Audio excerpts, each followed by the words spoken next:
Hello there and a very warm welcome to another edition of Channels Beam. I am Victor Matthias. Now, the Nigerian Army has come under fire and praise since it began what was termed Operation Python Dance 2, a military training program on the southeast and Cross River intended to sharpen the skills of troops involved. Now, this is because things went awry in Abia State, where the Army fired warning shots to disperse hoodlums who lobbed stones and broken bottles against them during a procession in Umuahia, the state capital. However, footage of what was beyond warning shots, as well as the stoning of the military, later emerged on social media to further fuel arguments for and against the action of the Nigerian Army, and that is our focus on the program today. But let's take a moment to see what made the trends in the past week. A federal high court in Abuja ordered the continuation of the process to recall the senator representing Kogi West, Dino Melaye, who had earlier in the year approached the court challenging the validity of the process.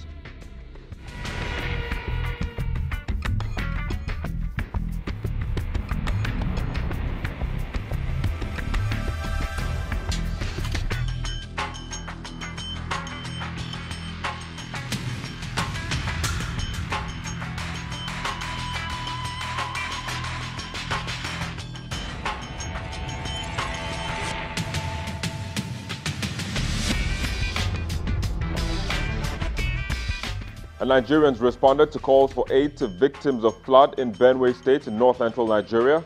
The victims were displaced from their abode after torrential rain resulted in flood, which left in its wake destroyed property as well as lives.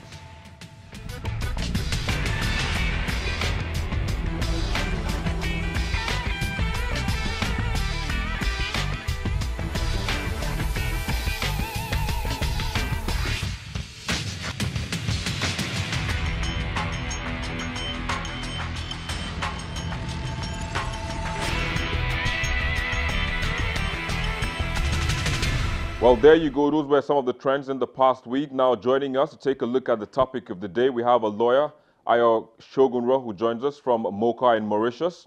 We also have Shegun Dada, who is a public affairs analyst. He joins us from Abuja, the nation's federal capital territory. And we have Abbas Saliu, a political commentator, who joins us also from Nigeria's federal capital territory, Abuja. Let's begin with what you make of the situation.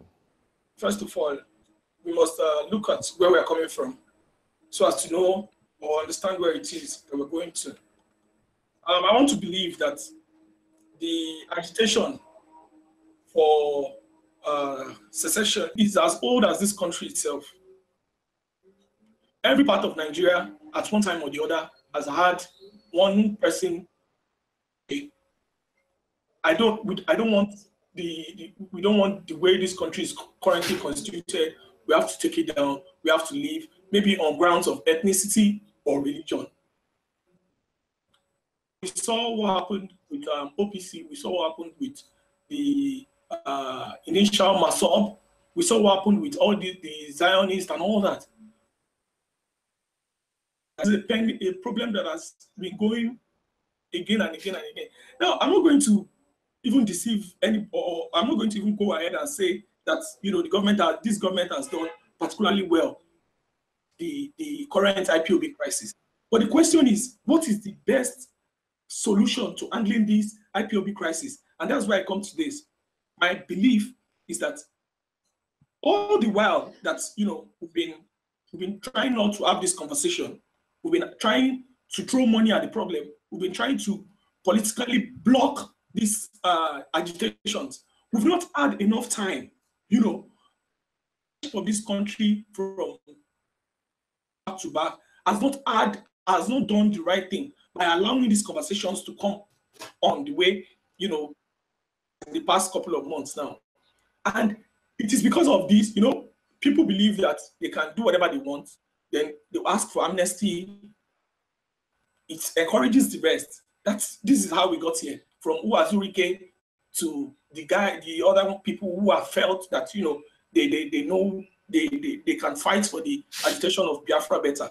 We have gone from this point to this point again and again. So the bottom line is not about what this administration is doing. Administration failed. The question is, what is the best solution to this issue? The best solution, in my opinion, is that let us have this conversation like we are doing right now. And let us have this conversation in such a way that we settle it once and for all. Okay, so when you talk about having a conversation and settling once and for all, are you referring to having a national conference like we've had in the past? No, no, no, no, no, no, no. I am looking at a situation where the right people, if truly we want a situation where we want to secede from Nigeria, I'm talking about the Biafra agitators. The conversation that has gone around it over the while has been xenophobia, has been threatening violence against the rest of the country. Now we are having this conversation and asking the right questions. The conversation is, what can we do to ensure that people have a right to self-determine if they want to remain in this country or not? For me, I think that the conversation is about demanding for a referendum through the proper and legal channel, demanding for a referendum and allowing these people themselves choose this country or not. There is no point. There's no gainsaying in playing around with words. Confab, school fab, national conference. All of these conferences, we have had them back to back. You know this. I know this. These things are not the solution to our problems. We know that. For God's sake, we are underdeveloped. We are called developing nation. And then the least thing we want now, we're just there trying to just, go off Boko Haram. And then some group of people are now coming back and saying that what they want is this. Boko Haram wanted caliphate. And they were just trying to deal with that. And then they're still coming. And then they're not doing it in the appropriate way. You come with somebody saying that, threatening the president, and then trying to also saying that they have secret service and all that. So for me, I don't think it's something that we should really take lightly. It needs to be discussed, of course. But then how do you find, a balance, in this aspect? Because this is something that you don't just talk about it. It's not all about, it's not about the people. It's not about the elite. And that's why a lot of political commentators are saying that these things are being sponsored by some various group of people, probably those that feel the government is not doing, or they don't like the government of the day, or probably they don't even like the president. And that's why they feel they can really sponsor this. There's a video that has been online of Nnamdi Kanu himself in 2012, when President Goodluck was the president, supporting the Nigerian state, supporting one state, one Nigeria. It's everywhere on social media. So what happened 3 years after? All of a sudden, he now decided he wants a divided Nigeria. He wanted Biafra. He never wanted Biafra just 3 years ago. And now, so come on, what are we talking about?